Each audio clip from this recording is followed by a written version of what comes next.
Hey, it's Kevin and Fred. Do you have a referral for us here in Phoenix? There are 30,000 agents here that you could send them to. Why us? Well, for one thing, we'll keep you updated and you'll never have to track down your commission. We'll also make you look really good to your client. And best of all, it helps us keep all this content free. So go to kevinandfred.com/referral to make the introduction.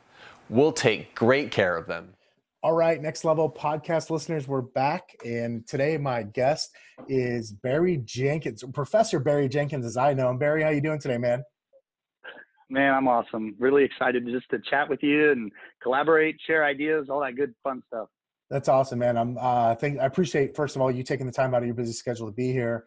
You've got a lot going on, running your business there at Virginia Beach, Virginia, or your businesses, I should say, as well as I noticed you're pimping the Ylopo shirt today because that's a company that you're heavily involved in, which is how you and I got connected. And we'll talk about that for sure as we go along. But so just wanted to, number one, say thank you for taking the time out of your busy schedule today. My pleasure. My pleasure. I'm stoked to talk to you, man. Well, let's do this. So you've been in real estate for a couple of years now, right? So almost 2 decades. Yeah. What got you interested in real estate? Let's just start there. So I was 18.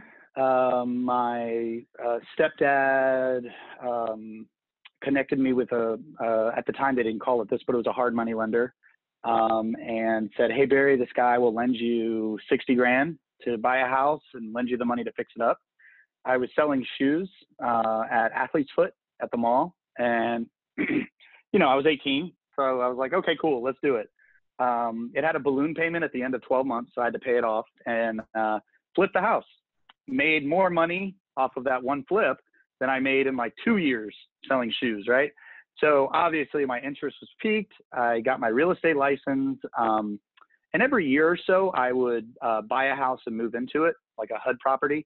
And then like it just slowly evolved over time. I fell in love with the limitless possibilities and the fact that I wasn't trying to convince somebody to buy a product. It was more, they already want the product. I just have to help service them and helping them. So I had a real good, just a real good connection with the business. And it's been 21 years, 39 now. Wow, man. 21 years. That is, That's awesome. So you're thinking about staying in real estate, I take it, like it's getting pretty serious. Yeah. I am having fun with the technology stuff, working at Ylopo alongside of working on my teams. But yeah, no, I love the business. I love helping people. So now I help more agents on my teams than I do help the consumer, but I'm still helping, which is a lot of fun for me. Absolutely. Tell me more about that. So you mentioned your teams. So you run multiple real estate teams, if I just heard you correctly. Tell me about that. Yeah, so I started the Friends in Real Estate team about 7 years ago. 8 years ago, I sold 115, 120 homes by myself, and I was miserable. Like it was horrible. I was working all the time, and and I had come out of 2008 just to go a little bit farther and racked up like $50,000 in credit card debt through 2008 to 2010. The crash crushed me because I didn't know how to make the phone ring. So in 2011, I got an opportunity to really hit it hard back in real estate and make a lot of money. And so I gave it everything I had, sold a bunch of homes, and I decided I would build a team. So 7 years in, my broker comes to me and says, "I want you to run the brokerage team as well." So now I have 2 real estate teams in the same office, 2 completely different commission structures, lead sources, CRMs, everything. And I just kind of reduplicated everything I did on the one team and do it for the second team. And that's been working really well, actually, surprisingly. That's awesome. That's an interesting path. I'm one of those crazy guys where Fred and I have had an expansion business for almost 5.5 years now. So we've got agents in different cities and states. And that's one model that, which is a little bit different than what you're saying. Like you're literally running 2 teams in the same office. That is interesting. Tell me about let's start with your baby first. Let's talk about, for lack of a better word, and maybe this is the name, the Barry Jenkins team, right? Tell me about that. Like what does that team look like today? you know, call it staff wise. And when I say staff, I mean agents and any sort of administrative staff. And like, what's your primary source of business? Yeah. So there's the Friends in Real Estate team and the Tribe team. That's the two names of the teams. The Friends in Real Estate team was the one I've had for 7 years.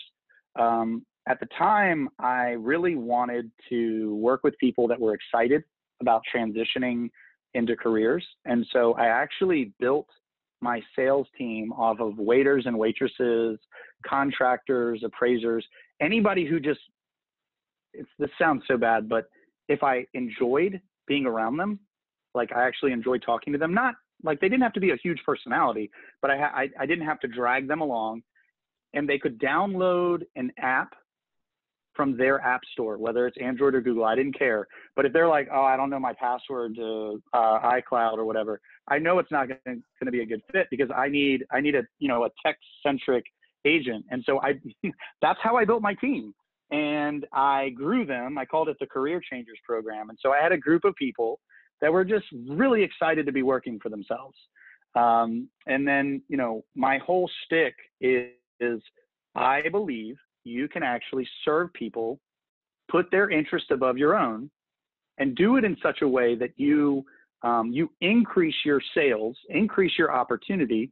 You come from contribution, and you can crush it. And so I've built my entire lead follow-up, all my drips, everything I do is like built in that, which is to say, think about this from the consumer's perspective. And so that is what the Friends in Real Estate team is all about.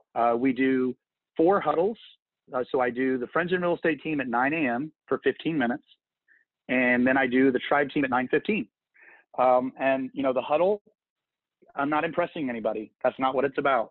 Sometimes I do impress them with a good idea, but normally it's, did you go to work yesterday? What'd you do?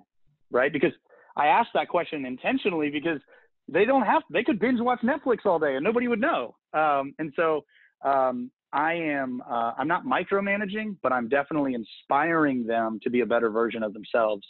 And then super techie, the Friends in Real Estate team right now uses FirePoint. And our main lead source is Ylopo. And the main dimension of Ylopo that we're leveraging is actually remarketing, because I've got 68,000 people in that database.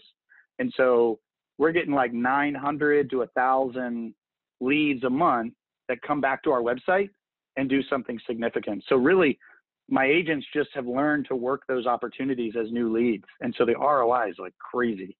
You know, the Friends in Real Estate team, the structure, the environment is such that they're really like low maintenance for me. So I manage them at a super high level. I've got a full-time marketing person, a full-time transaction coordinator, and 2 full-time ISAs that are really more nurture focused. And, you know, I run the admin through Slack and Zoom. And then my one ISA works full-time at my office. The other ISA is in the Philippines. Awesome. So I guess they're OSA. Okay. So that's so that's not your typical setup. What I love, you know, going back to the kind of the first part of that story, like, you know, did you like talking to them? Could they download an app? You know, basically, do they understand technology, which I can, it's a real thing. Like that's a different way to approach it. I love the simplicity in that. Was there anything that sparked you that made you decide to kind of go that route, or was that just sort of what you thought of when it was time to start building? It's time to start building a team. You know, I decided that real estate is a service business. And so when an agent gets in front of the person at the right time, they don't have to be really great at sales. They just have to be a good people person. And really my claim to fame is getting my people in front of the consumer at the right time. That's what good lead gen's all about. You know, they're thinking about real estate, and now I'm talking to someone that's thinking about buying or selling a home. And so I really didn't need great salespeople. And what I really needed was good people that were conscientious, hardworking, grateful. And so I decided to melt it down into 2 really basic principles, which is to say, you know, did I enjoy talking to that person? So like, imagine interviewing me right now and like, you're just like pulling teeth. You know, every word's, it's like a 2-word answer. Yeah, it was okay. Yeah, I like it. Yeah, we did good. You know, it's like, that's not somebody that is enjoying, like when I talk to you, like it's giving me life. I'm excited. And then the iCloud, I've just found that generally speaking, if somebody hates technology, they're not downloading apps. And I don't need them to love technology, but if you don't know how to download an app on your phone, we're not going to be a good fit, because it just doesn't work that way. I'm laughing because I have such a similar experience, and it was a painful thing to grow through. You know, we had hired somebody who was a great real estate agent, by the way, but quite literally couldn't log into his own email or use the copy machine. And that experience forced us to start advertising us as a technology-driven real estate team in all ads, in print, everywhere, because we wanted to make sure anybody who ever saw us and might want to interview for a position on the team absolutely was scared off by that, if that was going to be something that scared them off. And so I laugh mostly because of the pain I've been through personally. Yeah. No, it's interesting. And, you know, I've got all ages on my team. I've got agents that have been agents for 15 years. Yep. Others that are brand new, you know, so I've got, it's pretty simple. If I'm doing my job right as the team lead in generating opportunities and providing good training to speak to the right person at the right time with the right message, then honestly, I don't need them to be creators. You know, I just need them to be naive enough to do what I ask them to do. Oh, okay. So let's camp out on this for a second, because man, we didn't even prep for this. Like, you're talking my love language right now, Barry.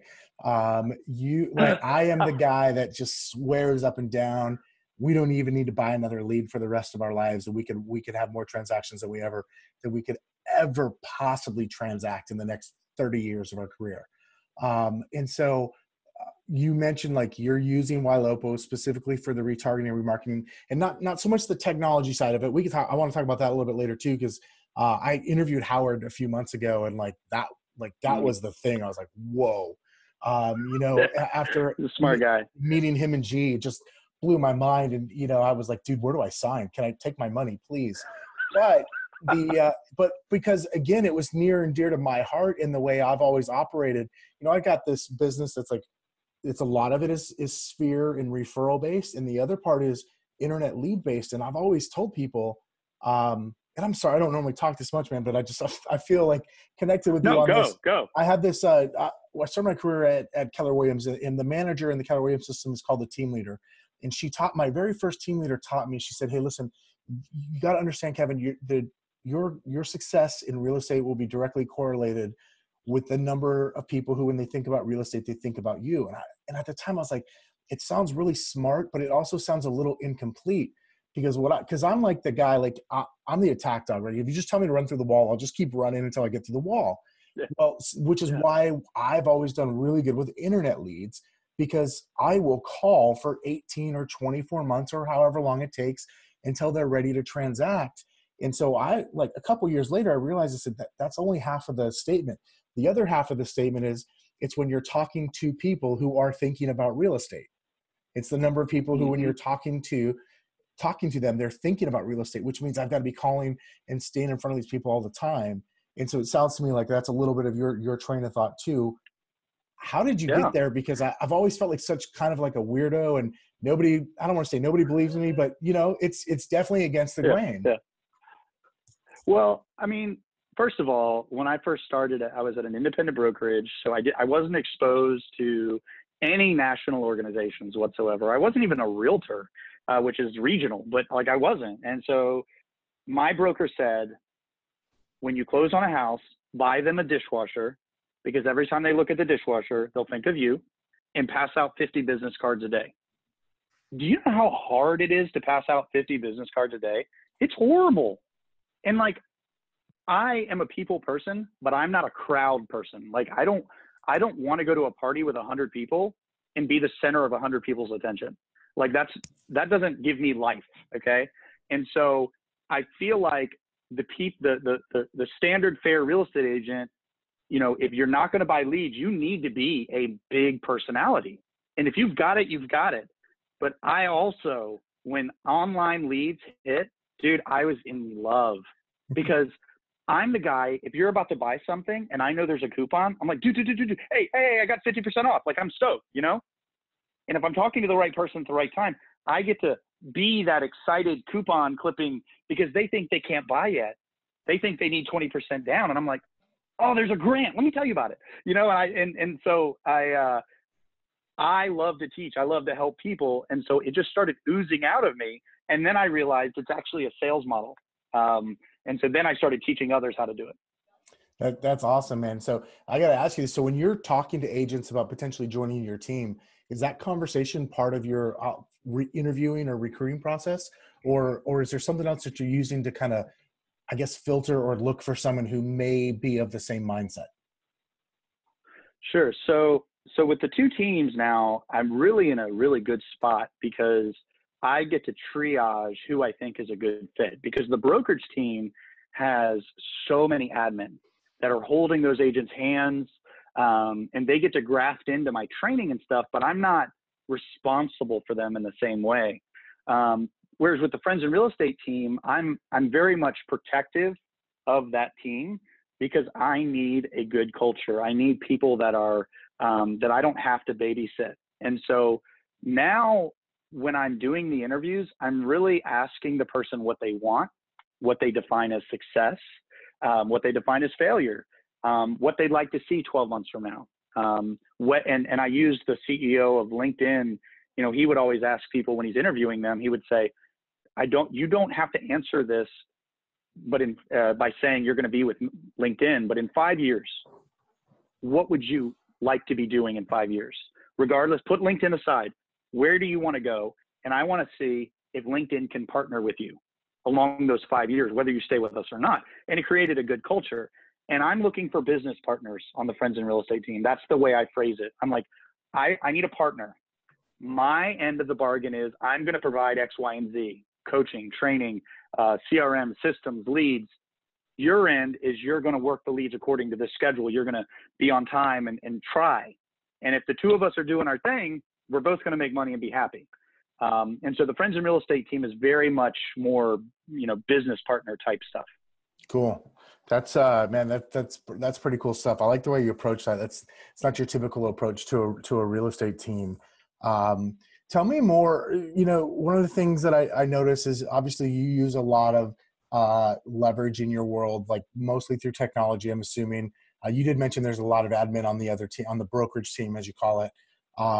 Is that due in part because of who Barry is as a person, or is that because, like, hey, you've got a job to do with Ylopo as well, and I'm assuming you want to hang out with your family, as your wife and kids too? Yeah. Like, what does that look like? Give me an idea of like your daily interaction and with your businesses, and kind of just a little more like along those lines if we could. Sure. So 2 years ago, I actually did Real Geeks, Keeping It Real with Jeff. I don't know, Jeff Manson, the owner of Real Geeks. And the title of the episode was Work 20 Hours a Week and Sell 200 Homes a Year. That was the title of it. And that was like my thing. I wasn't really working that much anymore. I was funneling the business. I was using technology and systems to leverage myself, to be in multiple places at the same time. And for me, that's why I'm able to do all the stuff that I'm able to do. I don't go to the office that much, 2 days a week, 2 half days a week. Very devoted to my kids. We're getting ready to foster care, actually. Awesome.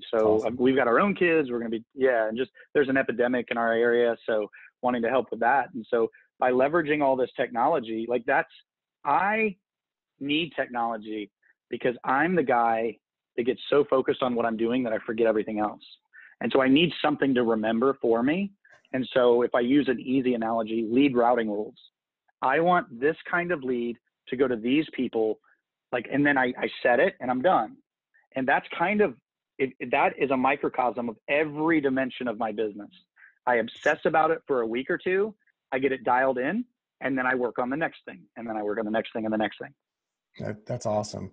By the way, yeah, I love just kind of the whole thought process there. And let's do this. Let's switch gears if we could. So you're what's known as the realtor in residence at Ylopo. And for the few people who are listening that haven't heard of Ylopo, can you give us the quick elevator pitch on what Ylopo is?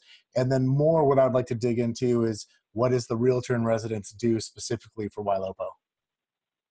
Sure. So Ylopo is a lead generation company that includes marketing to generate leads, marketing your brand, nurturing the leads you have, and using technology that literally is the most advanced technology available today. So think AI, artificial intelligence, text messages that includes links that match the consumer search behavior, making sure the listings that they want to see or the listings that they want are in their news feed. And so the consumers keep coming back to your website. And we've like 6x'd our size over the last 2 years. And really it came down to if you have 10 engineers and 5 of them are devoted to supporting the CRM, and 5 of them are devoted to marketing and lead gen and innovation, you know, you're going to be a little bit slower with your lead gen because you're dual focused. For us, you know, we've got, as an analogy, 1 engineer that integrates with all of these CRMs and 9 that are devoted to innovation and marketing and all that stuff. So we just decided that we were going to focus on being the next step ahead. And that's kind of, you know, that's why we are what we are. So don't know if I necessarily answered the question, but anyway. I think that's a good enough. So tell me, as like the realtor in residence, tell me what does that mean? What do you do, and what does your time commitment look like with Ylopo as well? Yeah, so it's really evolved over the last 2 years. 2 years ago, I was on the phone with G, and I was like telling him what I was into, what I was doing, and how my team has been performing. And he's like, hey, can you take what you did for your team and kind of teach our users? And so it started as like not even a part-time consultant gig 2 years ago.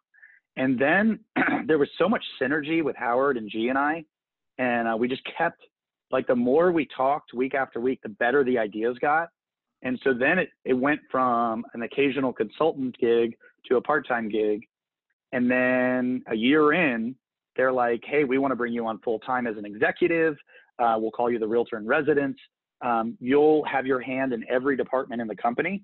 So basically, I'm like a lobbyist in a matter of sorts for the agents, where I'm like coming in, I'm like, don't do that. That sucks. Like, nobody's gonna like that. You know, like, and so I get to work directly with the engineers for product.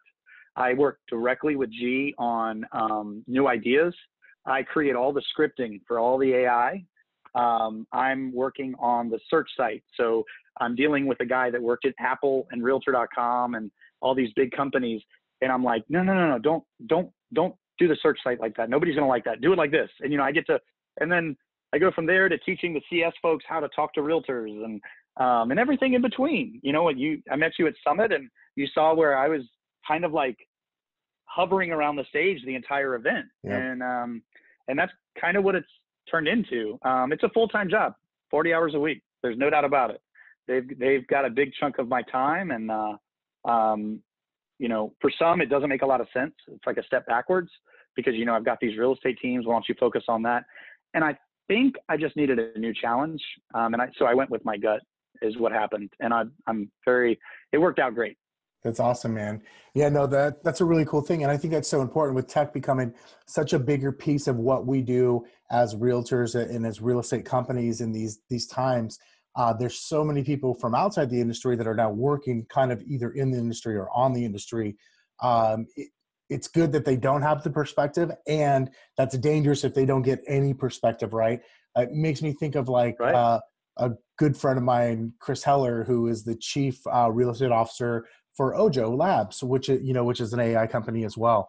And so I think that type of position, number one, is so needed and critical to be able to help bridge the gap in the communication between the folks I'll call it the tech side or the platform and product side of the stuff that we use as realtors every day. So that's very cool. Yeah, no, yeah. And that's a perfect example, because, the more I am exposed to the technology side of real estate, I'm realizing that the businesses that really want to move the needle and make something innovative are the ones that listen really well. And so it's been really cool. It doesn't even feel like a job, to be honest with you. So that's when you know you're doing something good. Well, awesome, man. So yeah. we're coming up on the end. I don't want to keep you too long. I've got, it's funny. I was listening to my favorite podcast outside of real estate, the Tim Ferriss Show, recently, and he was interviewing someone who I've heard many a times on his podcast and on his own. And they were doing this thing where they did this different format. And so I'm going to throw this at you. Okay. Last three questions for you that I have, a little bit of spitball, and I didn't give you any time to warm up for this. So sorry if you feel a little too on the spot, but I'm going to ask you three questions. Tell me something that you're most excited about for maybe going into 2020, something about maybe that you've changed your mind on, whether it's in the last year or 2 years, something like that. And then I want to talk about maybe something about you that people don't know that might just be a little bit crazy, right? Maybe it's a fun hobby or collectible type of thing. And we can start with any of those. So something you've changed your mind on, something you're really excited about going into 2020, and then something that's a little bit crazy. And just pick one of those three, and I'll come back to the other two. The first one that came to mind is something I've changed my mind on. I had the mindset that I was going to grow a massive team, and I wanted to get to 50 agents. And I realized when I got to 35 or 40 that if I wanted to be profitable, I really needed 100. And I decided I didn't want to do that. I was just like, you know what, that's not fun for me. And so I decided to top grade, strip down the agents that I wanted to work with and invest in them. And then when I got the brokerage team, I started with 22 agents. And when I told them what I expected, I went from 22 agents to 3. And those 3 agents in 2 months sold more than the brokerage team had done in 12 months the year before.